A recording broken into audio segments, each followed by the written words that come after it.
ಧರ್ಮಸ್ಥಳದ ಸುತ್ತಮುತ್ತ ಶವ ಹೂತ ಪ್ರಕರಣ, ನೇತ್ರಾವತಿ ಸ್ನಾನಘಟ್ಟದಲ್ಲಿ ಸಮಾಧಿ ಅಗೆತ.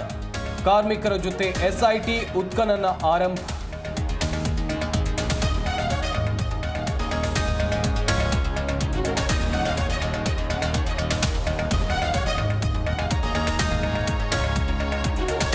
ಸರ್ಕಾರದ ವಿರುದ್ಧ ಸಿಡಿದೆದ್ದ ಕೇಸರಿ ಪಡೆ. ತುಮಕೂರಿನಲ್ಲಿ ಎತ್ತಿನ ಗಾಡಿ ಏರಿದ ವಿಜಯೇಂದ್ರ.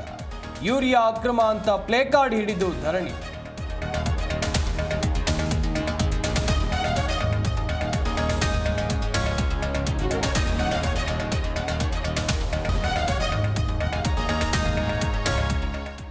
ಕಲಾಸಿ ಪಾಳ್ಯದಲ್ಲಿ ಸ್ಫೋಟಕ ವಸ್ತು ಪತ್ತೆ ಕೇಸ್. 3 ಆರೋಪಿಗಳನ್ನ ಬಂಧಿಸಿದ ಪೊಲೀಸ್. 22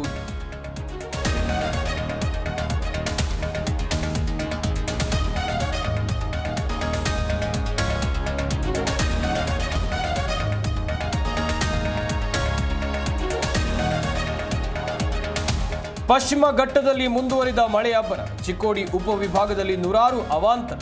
ಕಲ್ಲೋಳದ ದತ್ತ ಮಂದಿರ ಜಲಾವೃತ.